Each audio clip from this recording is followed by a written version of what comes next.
Yan, magandang umaga sa inyo mga kamama. Napakaganda ng araw ko ngayon mga kamama. Dahil tumawag na si Kuya Alex. Ayun, papunta na siya dito at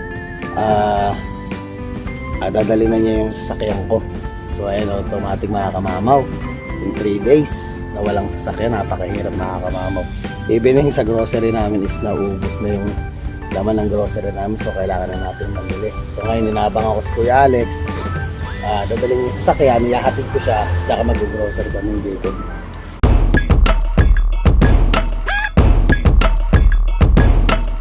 Mama, nandito na tayo sa sa likod na yung sasakyan. Actually, meron papakita si Kuya Alex eh. Nakapit na yung tatlong struts din sa kabila, tsaka dito sa kanan, itong sa kaliwa. May i-check si Kuya kasi meron daw siyang tinatry na baklasin kasi dito, kaya hindi niya napalitan yung struts. Yung sa may struts, so parang luma na yung tornilyo, dumikit na daw dun sa goma. So ayaw baklasin ni Kuya Alex at baka pag binaklas niya, yung parts na iyon ay wala akong mabili. So sabi ni Kuya Alex, i-check ko muna, pipicturean niya, papakita niya sa akin. Daan tayo sa part source at ipakita ko kung may available silang ganun para sakaling mabili ko yun, mapalitan ni Kuya Alex kasi ayaw niyang baklasin. Baka daw matagalan bigla na hindi pala makabili ng pyesa, is mas matenga pa yung sasakyan natin. So ngayon dadaan tayo sa parts. So, pero pwede naman daw i-drive na yung sasakyan. Silipin lang natin yung yung bago na oh. Wow, bago na. Ayan na. Kabila.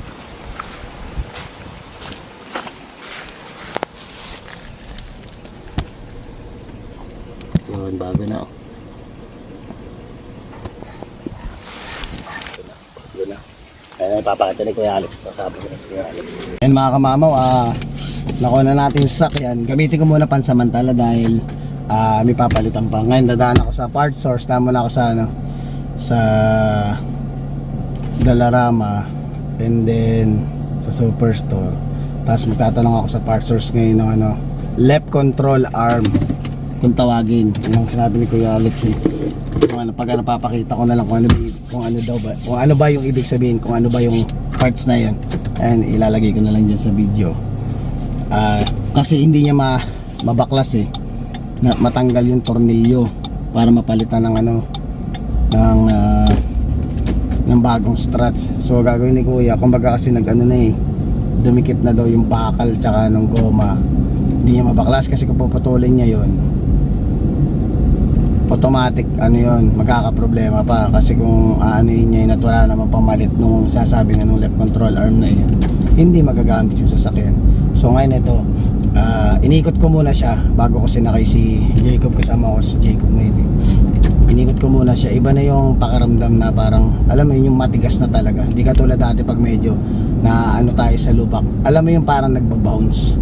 Ngayon siya, hindi siya nagbabounce siya, syempre automatic spring to, pero makikita mo yung tigas, yung malalaman mong bago na pinakita ko sa iyo yung ang angas pa lang tingnan pag bago yung struts. Tapos pag sisilipin mo siya, mayabang siyang tingnan eh, parang yung may-ari. Hindi, joke lang yung mga kamamo. So ayan, ito, dadrive tayo ngayon. It's 12:34 na, naghahalo yung inahabol mo yung gawain mo dahil papasok ka. Ito nga si baby Jacob eh, buti na pakain ko na siya kanina. Saktong tumawag si Kuya Alex. Nga lang, hindi ko pa napapaliguan. So diba, pero syempre si kamamaw pa, napaka easy kay kamamaw yung mga ganyang task. Kayang-kaya kong pagsabayin yan one at a time. Kanina tumatawag si Kuya Alex, nagluluto na ako, pero syempre naawa din ako kay misis ko pag uwi kasi minsan daw nakapagsaing. Parang nakakonsensya din ako minsan eh, kahit hindi naman ako talaga mahiling magluto. Pero ibig sabihin ba, kahit paminsan-minsan man lang eh, pagdating ni misis mo, kahit paano may kakainin na siya, hindi yung parang tuwing na lang is siya yung, alam mo yun, parang siya yung nagluluto, siya yung kasi rin ako dyan kay misis ko, kaya isa bumabawi na lang din ako.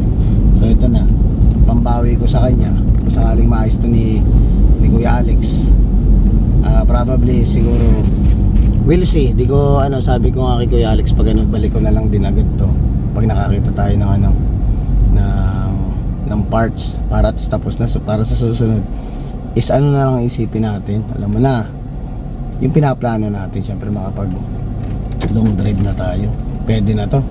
Kumbaga ba, sabi nga nila, bago ni apat na struts na, kung sakaling mapalitan ni Kuya Alex, ipapalag na, papalitan pa nga ng ano, yung nasa likod, di yung bago na, yung palang nasa likod noon, yung ano noon is ano, tag dito, magkahiwalay pala yun. Kala ko isang buong ganun, kumbaga ba sa chassis ng sasakyan, kala ko isang buong ganun, tapos isang buong sa harap, hindi, kalahati pala na tigaan na lang pala, kumbaga ba nasa gitna, doon may pinagkakapitan pala siya. Akala ko isang buong ganun, kaya nagtataka ako, sumasabi si Kuya Nas parang ano, left bar, sabi niyan ganun eh. Kalimutan ko yung sinabi ni Kuya Alex, kakabanggit ko lang kanina eh.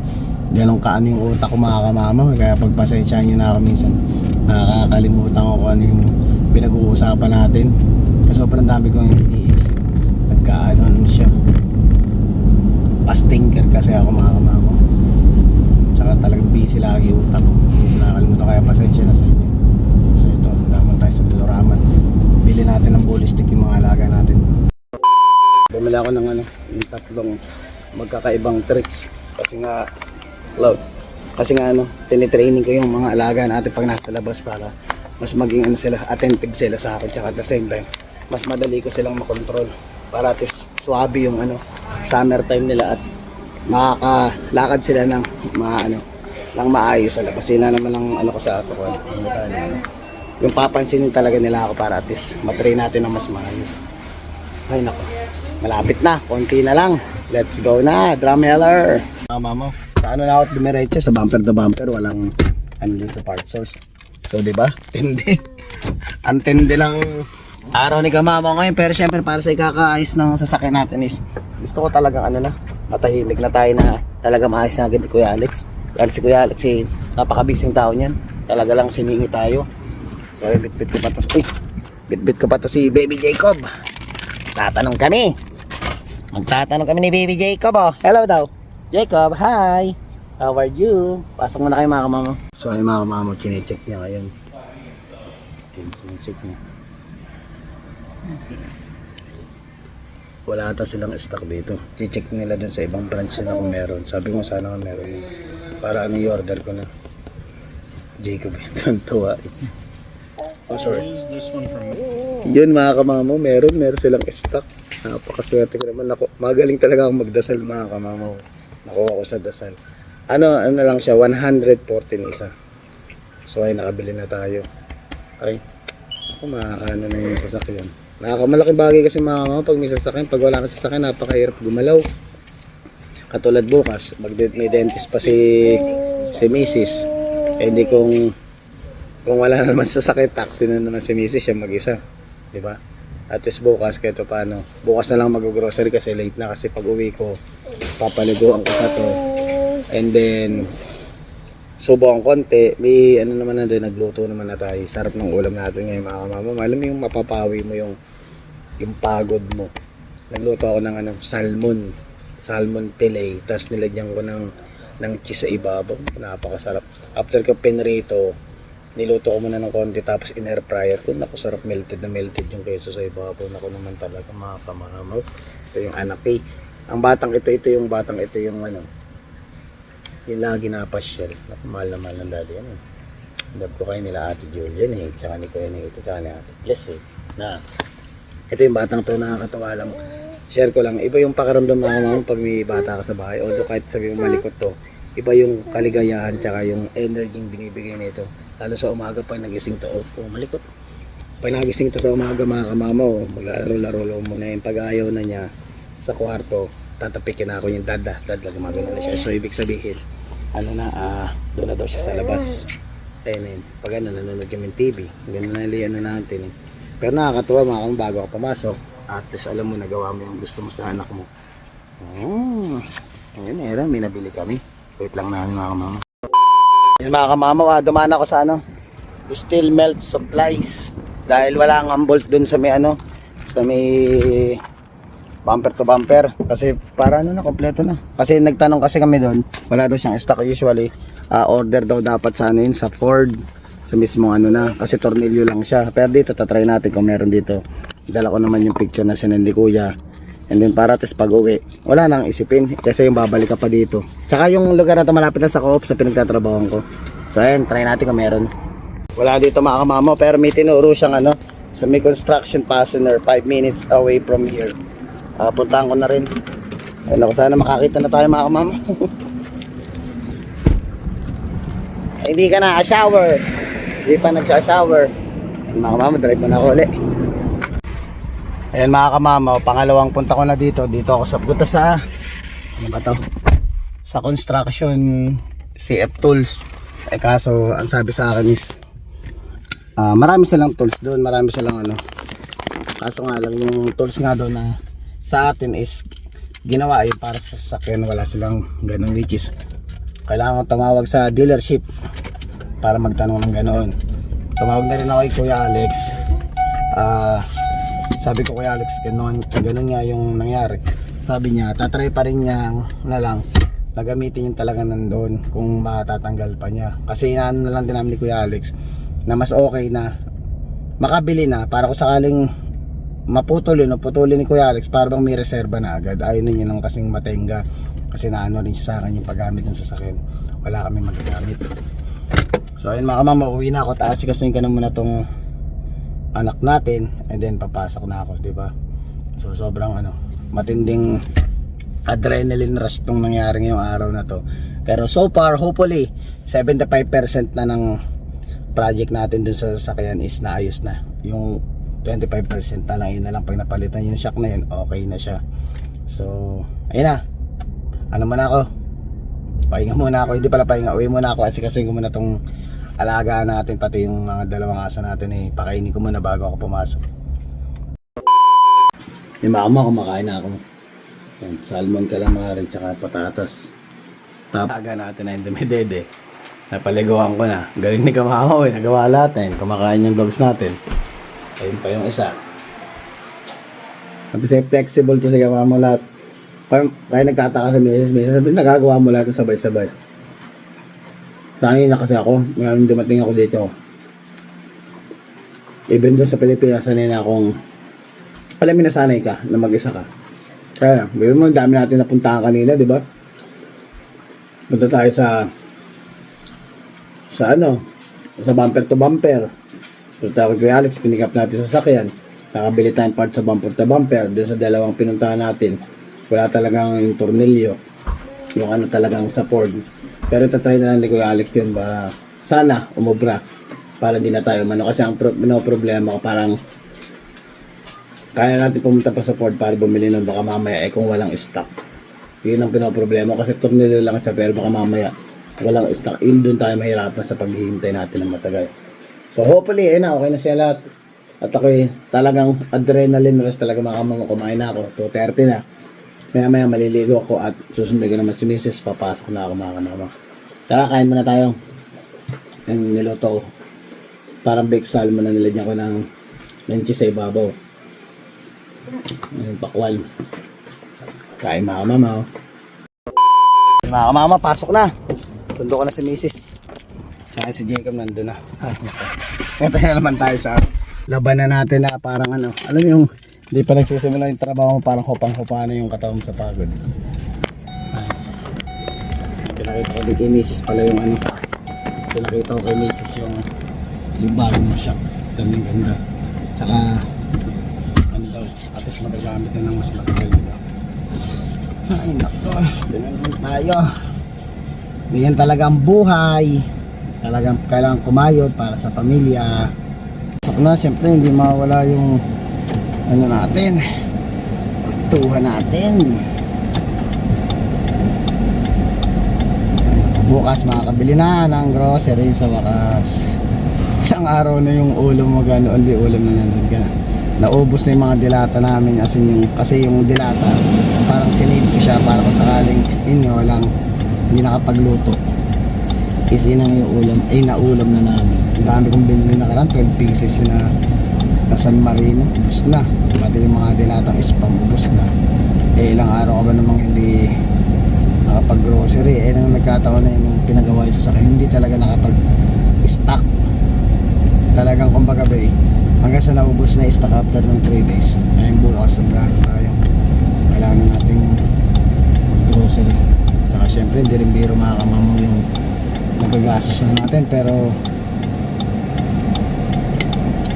investment mo na rin yun sa sarili mo kasi di ba bibili ka na naman ng sasakyan kung sakaling masira yung sasakyan nandiyan na yung opportunity na aayusin mo lang, magagamit mo lang matagal, hindi doon ka na lang, di ba? Kasi ibang thinking ng tao, lalo pag sabi na ay may mga palitin na yung mga yun pala, pag-usapan natin yan, may mga palitin agad yung sasakyan, may marinig lang na napakarami na, wala lang, maayaw na yung iba. Kasi dito naman sa pag-ano, kasi dito sa, hindi naman sa pag-ano makamaw dito kasi sa Canada, parang akala mo ang dali para sa, kumbaga ba, compare mo sa Pinas, ang hirap talaga ng mga panahon natin. Para feeling ko kung nasa Pilipinas ako, hindi naman ako kakaroon sa sasakyan, dito na lang talaga. Nga na parang naano mo na lang, di ba? Parang naano mo sa sarili mo na madali lang naman kung walang sasakyan dito, bakit lang papagawa ka pa?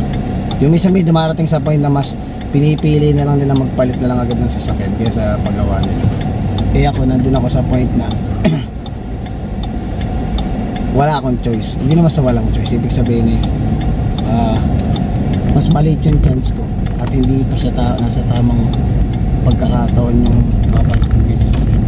Tsaka maganda kasi dito sa sasakyan na to, talaga yung dashboard niya walang nakailaw, walang nakailaw na kahit anong signal niya na dapat yung usual na gani yan nagwa-warning yan dyan wala nakalabas kahit isang ilaw wala. Kaya talagang kumbaga parang ano talaga ako since nung binili ko natuwa din ako sa may-ari na ito na maayos talaga siya, up to date. Pag binuksan mo yung hood niyan, may mga tape na nakalagay kung kailan pinalitan, kaya makikita mo siya pag iano mo siya, pag yung may dapat ka ng palitin, makikita mo kung ano yung mga date na nandun, kung ano yung mga dapat palitan, makikita mo agad siya.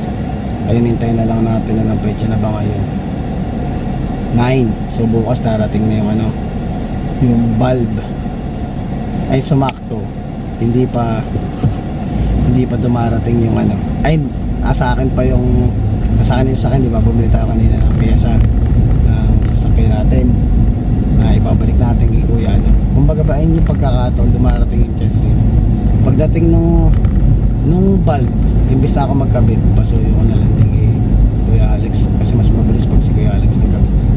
So isabay ko na, ako na lang yung sa na lang ako ang bahala, yung sa hood lifter kasi madali lang yun, napakasimple lang yun na lang gagawin ko. Ito sabay ko na kay kuya yung sa bulb para at least nakapit na lahat yun. Tapos niyan, sarap sa pakaramdam mga kamamaw na alam mo naka well maintain yung sasakyan mo, even yung na ito, yung coolant na yung coolant yan, pinaplush ko yan kasi usual dapat doon talaga kasi pinapa-flush yan para at least malinis kasi syempre tubig yan hindi mo rin masasabi na yung bang yung pinakalalagyan niya kumbaga sa baso pag matagal nakalagay yung tubig, di ba, para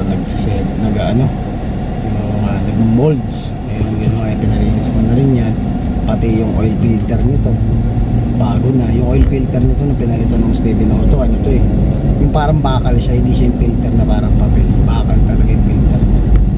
Kaya gano'n manak ko ngayon, although kahit hindi pa napapalitan yung nasa likod mararamdaman mo yung yung bounce ng yung shock bago talaga siya, tsaka yung manibela magaan, na siya, parang gumaan siya kasi nung nakaraan parang medyo siya bumigat kasi nga wala nga swivel link sa kabila ngayon nakabit na parehas. Tapos pag sinilip mo yung loob ng rim sa may pumasok talaga, sinilip mo yung loob, kita mo angas tingnan pag ganun bago yung siya, lalo pa siguro kung nakalip tong yung truck natin, kung pinalip ko pa to lalabas talaga yung shock niya, mas makikita. Pero ayoko naman masyado na parang kumbaga ba sa size ng sasakyan na ito, parang hindi ko feel na ipalip to. Siguro kung mga F-150 to pwede, papalip ko siya kasi mas magandang tingnan yung mga gano'n kasi malaking bulky yung bulky yung kaha itong kaha kasi na itong SUV natin is parang lang to ang SUV ng truck natin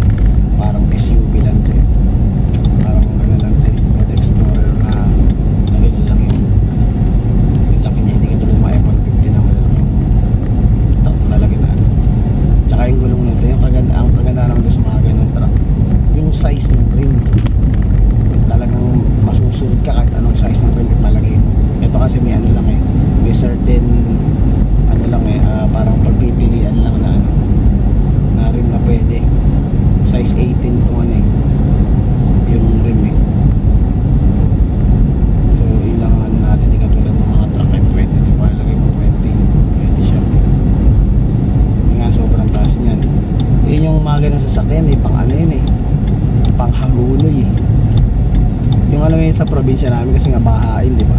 Ewan ko lang kung abutan ka pa ng baha pag yun ang ginamit. Hindi naman masarap gamitin pang bahay. Nakita niyo naman mga kamamos na pantay mapayapa yung paligid natin. Ngayon papawi tayo sa ano ngayon, sa day off sa overtime para kahit paano makabawi tayo ng ano, ng mga nagastos natin, pagbayad natin sa mga ano natin. Yun yung mga sasabi nga niyo, biglaan talaga na hindi mo ina-expect na wala kang choice kundi gastusan mo. Isipin mo, di ba?